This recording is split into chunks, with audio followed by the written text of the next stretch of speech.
정치권 뉴스 진단하는 나이트 포커스 시간입니다. 오늘은 김근식 전 국민의힘 선대위 정세 분석실장, 현근택 전 더불어민주당 선대위 대변인 두 분 나오셨습니다. 안녕하십니까? 안녕하세요. 안녕하세요. 자, 오늘 이 주제부터 좀 자세히 다뤄야 될 것 같습니다. 이재명 대표의 최측근 김용 민주연구원 부원장 검찰이 체포를 했습니다. 그리고 압수수색도 이어지고 있는데요.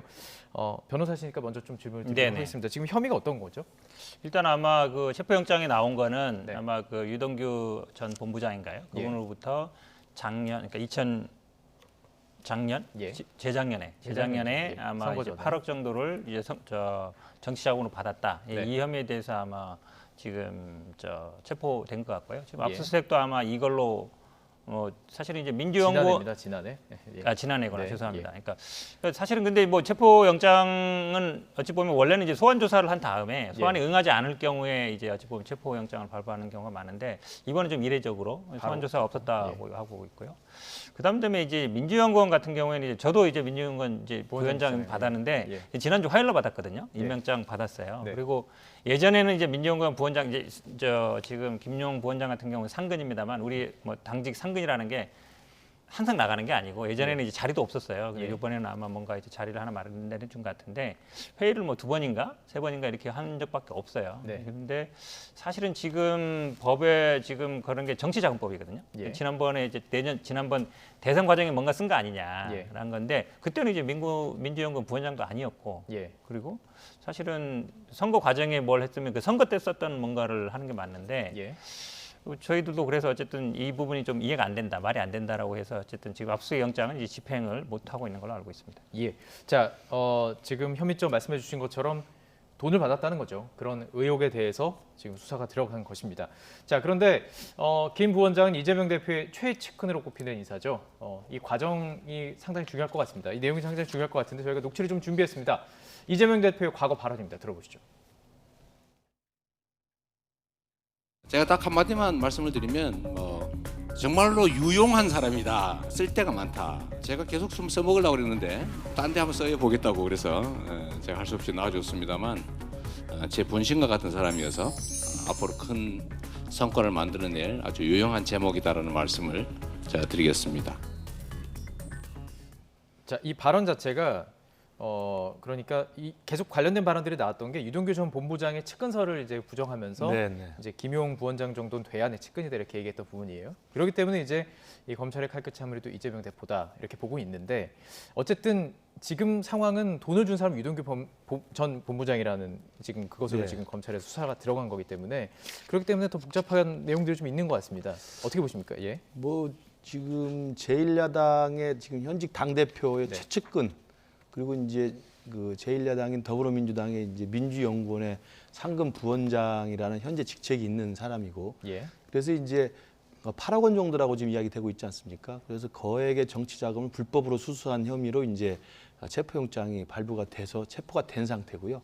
그래서 압수수색을 진행하는 과정이 있는 건데, 이게 이제 어떻게 수사가 진행이 되고 어떻게 혐의가 나오고 어떤 정도의 증거와 이 자료가 나올지 봐야 되겠습니다만은 우선은 이제 그 시청자 여러분들 생각해 보면 지난번 대선 기간에 대장동 게이트가 터졌을 때 그 수천억 원, 천억 원 이상의 엄청난 특혜를 이익을 냈을 때 도대체 이 돈은 어디로 갔을까라는 엄청난 국민적인 관심과 분노가 있지 않았습니까? 그러다 결국은 이게 윗선으로 가지 못하고 유동규 본부장 선에서 그 밑에 있는 몇몇 그 대장동 사업을 설계했던 이 용이 주도한 사람들과의 어떤 공모에 의해서 이 대규모 이익을 이렇게 편취한 것으로 정리가 돼서 재판이 진행 중인데 지금 김용 이 대변인이 이들에게서 수억 원을 받은 걸로 지금 확인이 된다고 한다면 역시 아니나 다를까 대장동이든 유래 신도시 사업이든 엄청난 특혜를 준 이 성남시의 그때 당시 사업에 특혜를 주는 대가로 돈을 결국 받은 게 아닌가. 왜냐하면 지금 저도 주목하는 게 아까 우리 현 대변인이 말씀하셨습니다만 지금 이 돈을 수수했다고 지금 체포영장에 적시된 게 작년 4월에서 8월 사이입니다. 그러니까 한참 민주당의 대선 경선이 후보로서 등록을 하고 경선을 시작할 즈음이에요. 네. 돈이 가장 많이 필요할 때죠. 그리고 9월에 이제 관련 의혹들이 그렇습니다. 시작이 그렇기 됐고. 때문에 그리고 9월부터는 대장동 의혹이 언론에 보도되면서 네. 돈을 더 이상 이제 받은 흔적은 없는 걸로 돼 있거든요. 그러니까 그냥 우리가 보통 생각하는 것처럼 대장동에 수천억의 이익을 특혜를 줬고 그럼 이 돈이 언젠가 어떻게든 가장 최고 결재권자인 이재명 시장에게 돈이 들어가지 않았을까라는 막연한 그냥 합리적 의심을 하는 건데 그동안 이게 확인이 안 됐습니다만 예. 이 위례 신도시 사업은 2010년부터 18년 사이에 진행됐던 사업이기 때문에 네. 2021년에 준다는 것은 그때 당시에 혜택을 받아 준 게 아니라 그러저러 혜택에 대한 대선 자금, 그러니까 경선 자금 수수로서 충분히 오해를 살 수 있는 그런 의혹을 살 수 있는 상황이어서 네. 저는 이 부분이 단순해 보이지는 않는다. 예, 예. 물론 저도 민주연구원에 출근한 지 뭐 한 달도 안 됐는데 거기를 압수수색하는 것이 뭐 맞는지는 모르겠습니다만은 네네. 어찌됐든 간에 이 사건이 간단치는 않아 보인다. 그리고 그렇기 때문에 저는 이재명 지금 대표도 침묵으로 일관하고 있는 게 아닌가 저는 개인적으로 생각합니다. 오늘 그러니까 지금 들어온 소식들이 단독으로 각 방송사에서 막 나오고 있어요. 그 네. 종합해보면 내용들을 좀 알 수 있는 그런 상황인데 말씀하셨던 것처럼 어쨌든 돈을 이제 준 것으로 뭐 어떤 정황을 포착을 했겠죠 검찰에서. 근데 혐의가 돈을 준 것만 가지고는 여러 가지가 나올 수 있잖아요. 뭐 뇌물이 될 수도 있고 뭐 여러 가지가 될 수도 있는데 정치자금 지금 그걸 거는 겁니다. 그게 이제 중요한 포인트를 지적하셨는데 왜 그러냐면 예. 이게 그 전에는 계속 이제 유동규 본부장이 뭐 성남 도시고발공사에 있을 때 뭐 특혜를 준 게 아니냐, 예. 뇌물을 받은 게 아니냐, 그게 계속 나왔었거든요. 네네. 당초에 이제 영장 청구할 때 또 8억이었어요. 뇌물액이 8억이었고 700억 나중에 약속하기로 한 거다. 네. 이렇게 됐고 기소는 아마 이제 일부 중에 돼서 그게 결국 뇌물 아니냐. 네. 그러니까 뭐냐면 주기로 약속한 것도 뇌물이 되거든요. 네. 근데 지금 이게 정치자금법이 되면 뭐냐면 이건 뇌물이 아니라 그냥 전달했다는 거거든요. 예.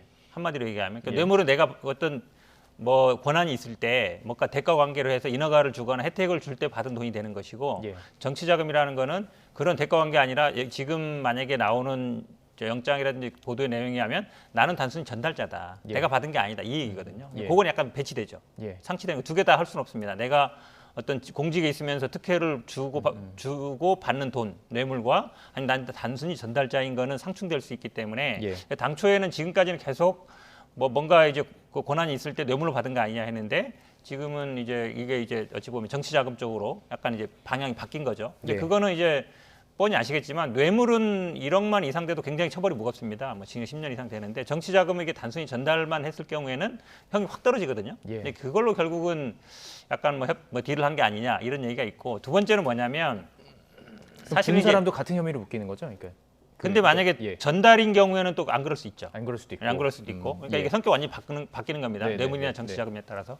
그다음에 두 번째는 이제 오늘 밤에 이제 석방되는데 이동규 전 본부장이 그렇죠. 석방되죠. 석방되는데 원래 1심의 구속 기간이 6개월입니다. 당초에 이제 대장동 배임이랑 뇌물로 해서 6개월 작년 10월 21일 날 구속이 됐고 예. 그다음에 추가로 또 6개월 된 거는 증거인멸, 핸드폰 뭐 이거였거든요. 예. 그래서 이제 1년 딱 된 거예요. 근데 이제 지난번에 뭘로 추가 기소했냐면 위례 신도시에 대해서 사실은 그때도 뭐 이게 뇌물이냐 여러 가지 논란이 있었는데 부패방지법으로 이제 추가 기소를 했거든요. 예. 근데 여기서도 사실은 검찰이 단순히 병합 청구했냐 문제가 아니라 영장을 청구하면 연장될 수도 있습니다. 예. 근데 이제 영장 청구를 안 한 걸로 보여요. 예. 그러다 보니까 이제 석방된 거거든요. 네네. 근데 이런 경우는 흔치 않아요. 그러니까 1차, 2차, 3차 기소하면서 1차에 영장 청구하고 2차에 영장 청구하는데 예. 3차에는 영장 청구 안 한다. 그것도 좀 이례적인 거거든요. 예. 그러다 보니까 지금 뭐 민주당 이쪽에서는 뇌물로 했던 거를 정치 자금으로 해서 약간 형량을 낮춰주는 거 아니냐. 예. 그다음에 1차, 2차에서 구속됐던 거를 3차에도 구속할 수 있는데 구속 안 시키는 거 아니냐. 예. 그걸로 결국은 어느 정도 딜을 한 게 아니냐. 예. 그러니까 사실은 왜냐하면 지금 8억 받았다는 거에 대해서 기간은 1월부터 뭐 8월까지라고 얘기하는데 장소는 구체적으로 안 나오고 있거든요. 예, 예. 그 무렵 어떤 무슨 홀딩스 근처에서 했다라고 나와 있어 예. 원래 뇌물이라든지 돈 전달되면 시간 장소가 아주 구체적으로 특정돼야 됩니다. 예. 그렇지는 않은 것 같아요. 그런 거 보면 아직까지 뭐 구체적으로 혐의 나온 건 없는 것 같은데 네. 그런 두 가지 말씀드린 예. 그러니까 죄목 적용에 있어서 예. 아니면 영장 청구에 있어서 예. 어느 정도 좀 검찰 측이 회유한 거 아니냐 이렇게 의심하고 있습니다. 자, 이런 시기랑 딱 맞아떨어지는 지금 유동규 전 본부장이 네. 지금 어쨌든 지금 구속 기간이 만료돼가지고 나오는 그 부분과 지금 말씀하신 것처럼 적용한 혐의도 좀 그렇고 그런 것 때문에 지금 그 민주당 측에서는 이게 소문으로 떠돌던 검찰의 조작, 뭐 그 의혹 실체가 들어가다 있다 이렇게 지금 주장을 하고 있는 겁니다. 예. 지금 뭐 2022년에 대한민국 사법 시스템에서 그리고 이 민주주의의 높은 수준을 구가하고 있는 우리 대한민국에서 없는 죄를 만들어서 조작할 수 있는 검찰은 저는 불가능하다고 생각을 합니다. 그리고 이미 우리 문재인 정부에서도 박근혜 정부가 탄핵된 이후에 촛불 정부로 등장한 다음에 얼마나 많은 적폐청산에 관련된 검찰 수사가 있었습니까?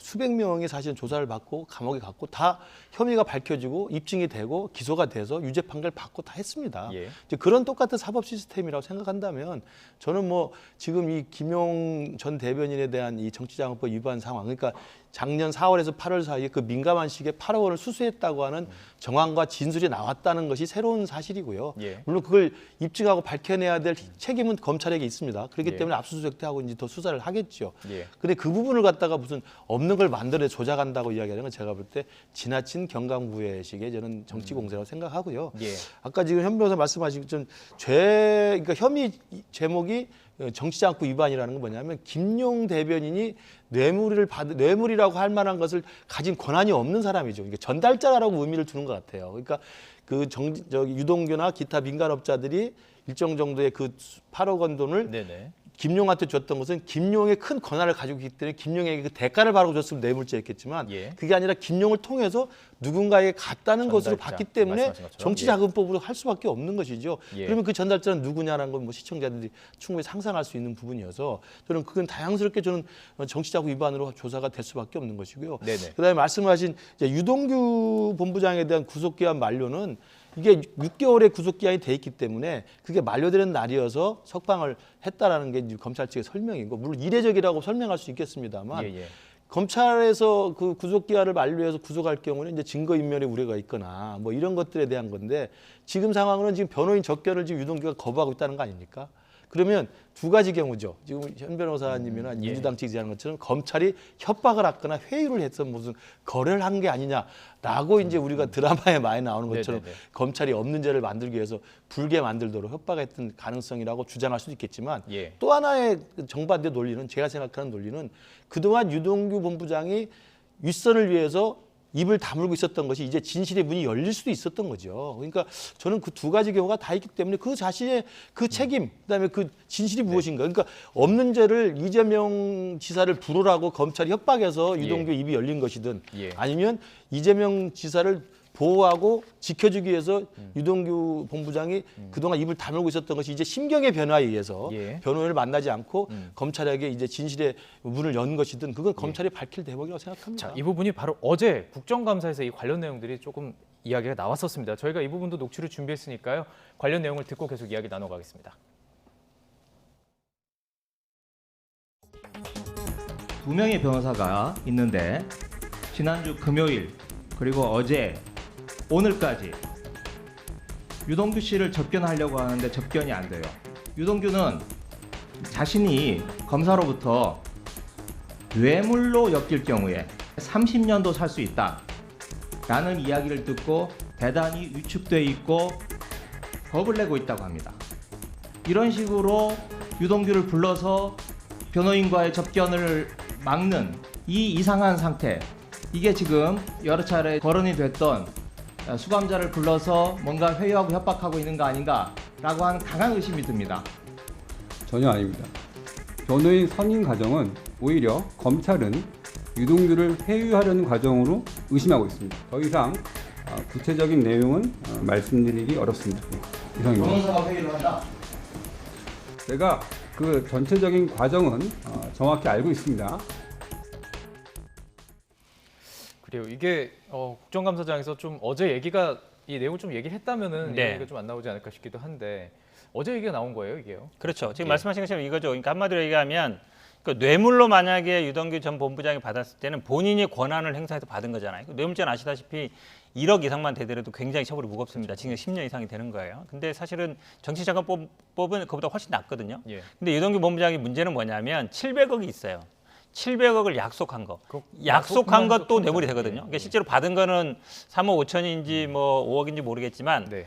700억을 만약에 약속한 게 뇌물이 되면 이거 제가 보기에는 이제 지금 30년이 아니라 지금 50년이 될 수도 있는 거거든요. 근데 약속이라는 거는 사실은 뭐 무슨 각서 써는 것도 아니고 주기로 했다 말했다는 그거조차로도 됩니다. 예. 근데 만약에 주기로 한 사람이 내가 700억 주기로 했습니다 하면 그게 주기로 된 게예요. 되는 겁니다. 그러니까 예. 그만큼 어찌 보면 이제 리스크가 큰 거죠, 되게. 예. 리스크가 큰데 그러면 예를 들어서 지금 얘기처럼 이거 뇌물이 아니라 정치 자금으로 그냥 전달해 준 거다. 이 사람이 그냥 한마디로 얘기하면 전달책이다 불과하다 그러면 정치자금법 위반이 될 수도 있지만 처벌은 굉장히 낮아집니다.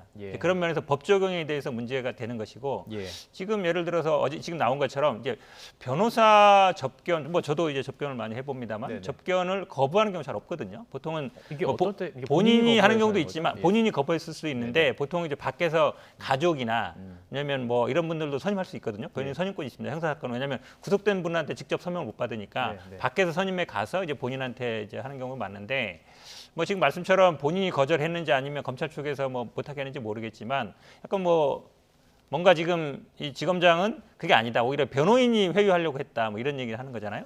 근데 사실은 일반인들이 가서 접견할 때는 그거를 이제 전화로 하지 않습니까? 그거는 다 녹음이 됩니다. 그러니까 이제 비밀스러운 얘기 못 하죠. 근데 변호인이 가서 얘기하는 거는 녹취가 안 되거든요. 독립된 방에서 하기 때문에 거기서 뭔가 회유를 하려고 했다라는 거는 사실은 알 수는 없어요. 근데 유동규 전 본부장이 뭐 변호인이 와가지고 이런 말 했습니다라고 얘기할 수는 있을지 모르겠지만 오히려 약간 이상하죠. 왜 그런지 정상적인 경우는 아니에요. 그렇죠. 그러니까 유동규 본부장이 말하지 않는 한은 알 수는 없죠. 검찰 측에서. 근데 그걸 뭐 엿들었는지 아니면 누굴 통해 들었는지 모르겠지만, 그러니까 변호인이 통해서 뭐 회유하려고 했다는 정황을 뭐 유동규 본부장이 또 본인 스스로 얘기를 했는지 아니면 뭐 어떤 방법을 알았는지는 제가 보기에는 잘 모를 것 같은데 이제 그게 민감한 문제이기 때문에 아마 지금 서울지검장도 그것까지는 더 안 나간 것 같습니다. 알겠습니다. 저는 그 김의겸 의원이 스스로 이제 저 국정감사장에 그걸 공개적으로 질문함으로써 저 부분이 드러난 게 저는 제가 볼 때 오히려 돌아온 부메랑이라고 생각합니다.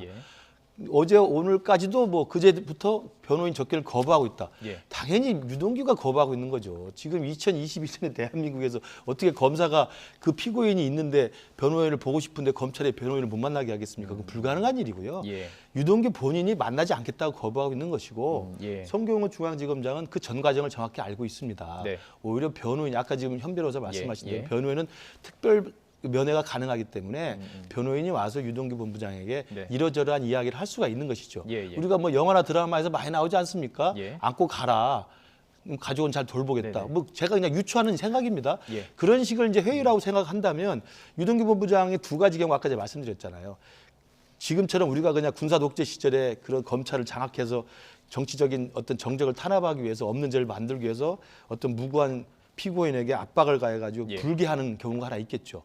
저는 그건 뭐 과거에 군사 독재 있을 수 있다고 생각합니다. 그러나 저는 2020년에 대한민국이 불가능하다고 생각을 하고요. 그렇다면 또 하나 경우는 뭐냐면 그동안 유동규 본부장이 자기 윗선을 지키기 위해서 불지 않았던, 진술하지 않았던 내용을 지금에서 심경의 변화를 일으켜서 심경의 변화는 어떻게 했는지 모르죠. 그 본인만 알 수 있는 거죠. 심경의 변화를 일으켜서 이제 진실을 말하기 시작했다는 두 가지 경우를 놓고 볼 수밖에 없다는 거예요. 알겠습니다. 이 사안은 지금 나온 게 지금 아직은 별로 없습니다. 근데 아까 말씀처럼 그러니까 뇌물로 적용되면 본인한테는 굉장히 처벌이 무거워져요. 근데 그게 뇌물이 아니라 예를 들어서 다른 걸로 했을 경우는 본인한테 이득이 되는 거거든요. 그런 부분들에 대해서는 검찰이 어느 정도 영향이 당연히 없을 수 없죠. 알겠습니다. 이제 이것의 정치적인 파장에 대해서 좀 짚어볼 필요가 있습니다. 특히 검찰이 이 압수수색 과정에서, 그러니까 지금 체포영장을 하고 체포한 이후에 압수수색을 이제 들어가는 거예요. 보통 압수수색하고 소환 조사하고 그다음에 보통 이렇게 신병을 이제 하는 경우가 많은데 지금은 좀 순서가 좀 반대가 되는 과정이 있습니다. 또 민주연구원을 압수수색하는 뭐 어찌게 보면 참 강하게 지금 나아가고 있는 과정인데요. 이것과 관련해서 민주당에서는 당연히 격앙된 반응을 보일 수밖에 없습니다. 저희가 녹취를 준비했습니다. 들어보시죠. 대한민국 정치사에 유례를 찾아볼 수 없는 제1야당에 대한 무도한 정치 탄압입니다. 당사자인 부원장은 관련 사실을 강력하게 부정하고 있습니다. 지지율이 24%까지 떨어져 있는 윤석열 정권이 정치쇼를 통해서 탈출구를 삼으려는 저열한 정치적 행위에 불과합니다.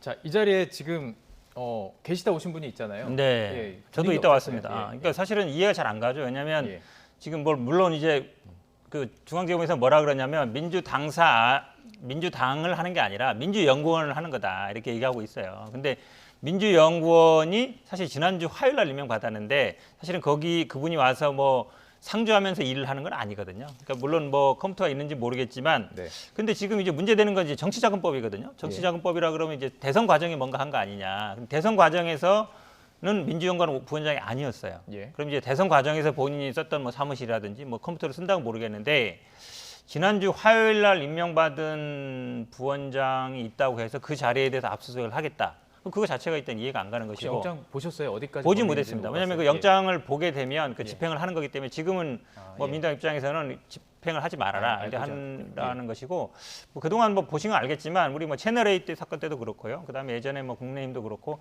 사실은 정당에 대해서 아주 무슨 불법 정치 자금을 받았다거나 예. 무슨 공천 과정에 뭐 돈이 오갔거나 이제 그런 경우에는 이제 당에 뭐가 남아 있으니까 이제 영장을 집행하는 경우가 있었는데 이번처럼 그러니까 지난주 화요일 날 임명받았고 회의도 뭐 한두 번 정도 참가한 정도인데 네네. 거기에 예를 들어서 뭐 자료가 있다. 아니면 뭐 선거 때 뭐 한 게 있으니까 가져가겠다. 예. 그거는 이제 너무 오버 아니냐. 더구나 좀 저희들이 걱정하는 거는 민주연구원이라는 데가 이제 민주당 정책이라든지 아니면 전략이라든지 이걸 개발하는 거거든요. 예. 근데 그거를 이제 그동안 쭉 어쨌든 뭐 컴퓨터에 있을 거 아닙니까? 예. 근데 영장 집행할 때 검찰은 항상 뭐 보시면 알겠지만 그냥 키워드만 갖고 하지 않고 관련되는 건 다 가져갑니다. 그렇죠. 그럼 이제 당에 어찌 보면 정책 전략 선거 과정에 나왔던 것들을 살펴보겠다는 거 아니냐. 이제 네. 그렇게 볼 수밖에 없는 거예요. 예. 그러니까 지금 뭐 그 당시 예를 들어 대선 때 썼던 것도 아니고 지난주 화요일 날 임명장 받은 사람이 뭐 회의 한두 번 참가한 거에 어떤 자료가 있겠느냐. 예. 예를 들어 집이라든지 뭐 예. 차량이라든지 그거는 이제 본인이 그동안 쓰는 거니까 이럴 수 있는데 예.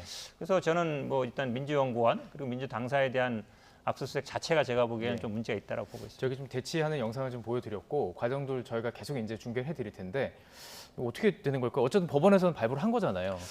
그렇죠. 그러니까 뭐 이제 뭐 현근택 대변인께서 이제 법조인이니까 더 잘 아시겠지만 예. 제가 그냥 통상적으로 생각할 때는 중대 범죄 혐의 특히나 이제 정치적으로 굉장히 지금 핫한 관심을 끌고 있는 이제 사람에 대한 이제 혐의가 지금 진술이 나왔고 예. 그래서 체포영장이 긴급하게 떨어진 거 아니겠습니까?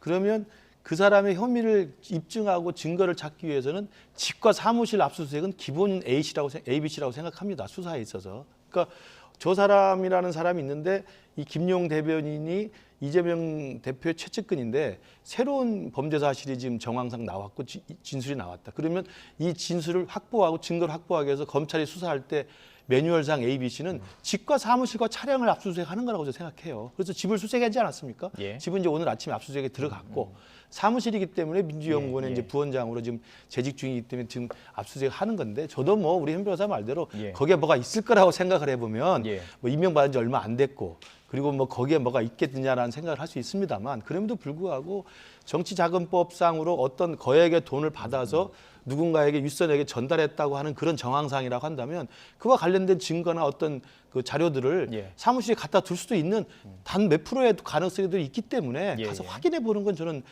수사상 저는 매뉴얼상 충분히 있을 수 있는 저는 절차라고 생각을 합니다. 그래서 예. 저는 이 부분이 뭐 검찰과 제1야당 사이에 무슨 극한 대치로 가는 건 좀 바람직하지 않다고 보고요. 아까 좀 화면에 좀 나온 것 같습니다만은 검찰 수사관이 압수수색을 진행하면서 충분히 민주당의 법조 출신 의원들에게 양해를 구하고 정해진 장소, 정해진 키워드와 정해진 내용만 정말 다 참관하에 변호인 입회하에 네. 압수수색을 마치고 정리하는 것이 낫다고 생각합니다. 예. 아 그래요. 지금 이 상황이 모르지 않았을 텐데 검찰이 지금 민주당사를 가야 된다는 걸 모르지는 않았을 텐데 강력한 그 말씀처럼 이유는 그냥 있을까요? 단순히 사무실이다. 아니 대선 때 써도 사무실이라면 문제 없다니까요. 예. 이게 지난주 화요일 날 임명 받아가지고 사실은 컴퓨터도 다른 사람이 쓰던 것이고. 예. 그냥 법조인으로 시각으로 볼 때도 이례적이에요. 아니 그렇죠. 왜냐하면 예. 원래 그러니까 민주연구원 지금은 뭐 상근 부원장 그러지만 이분이 항상 나오는 게 아니고 회의 있을 때만 나오는 거거든요. 보통 정무직이 그렇습니다. 그리고 컴퓨터로 하는 것도 예. 다른 사람이 쭉 쓰던 컴퓨터고, 근데 그걸 보겠다는 거잖아요. 그럼 어찌 보면 당에서 그 동안에 뭐 전략 전술 이런 거 만들었던 자료들이 남아 있을 가능성이 있는데 예. 그 컴퓨터를 왜 봐야 되느냐? 아니, 혹시 아직 증거가 좀 부족한 건 아닌가요? 그건 모르죠. 왜냐면 예. 일단 말씀처럼 이제 주택 뭐 예. 주거라든지 자동차라든지 뭐 핸드폰 그런 걸 보통 합니다. 그리고 예. 보통 사무실 가는 건 맞는데 그럼 정치 대선 때 쓰던 사무실이라든지 아니면 그때 컴퓨터 모르겠지만 예. 아니 일주일밖에 안 됐다니까 임명받은 지. 이게 선거랑 무슨 상관이 있어요. 제가 보기에는 아마 그냥 당연히 이분이 거기에 출근하고 있으니까 뭐 자료를 남겨놓거나 하지 않겠냐 그러는데 사실은 당을 좀 알거나 정치를 아는 분들은 그렇게 정무직 그 당직자들이 쓰는 자리는 한 사람의 고정된 자리도 아니고 한 사람이 쓰는 컴퓨터도 아니에요. 여러 사람이 씁니다. 그럼요. 그러니까 보통 당직자들은 한 자리 계속 쓰는데 예. 정무직들은 그렇지 않습니다. 왜냐하면 상근이 여러 사람 아니니까 그렇죠. 왔다 갔다 아무리 하니까. 상근이라 하더라도 항상 나오는 게 아니거든요. 예. 그렇게 본다 그러면 여기를 사무실로 보고 이 컴퓨터를 살펴봐야겠다는 것 자체가 제가 보기에는 지금 정치 자금이나 뇌물 이거보다는 그럼 다른 것으로 예를 들어 선거 과정에 있던 뭔가를 보려는 게 아니냐 이제 이렇게 의심할 수밖에 없는 거죠. 그렇기 때문에 선거 그렇죠. 과정에서 또 다른 사람, 그렇죠. 또 다른 혐의를 다른 제기한 거나 것이 아니면 아니냐, 선거 이렇게 보시는 것 왜냐면 같고요. 이게 김용 부원장이 쓰던 컴퓨터가 아니잖아요. 선거 예, 과정에. 예. 그럼 거기에 이제 우리 뭐 당에서 여러 가지 했던 정책이나 이런 것들이 나올 수 있는데 예. 그런 거는 걸 살펴보려는 게 아니냐라고 예. 저희들은 뭐 의심할 수밖에 없는 알겠습니다. 두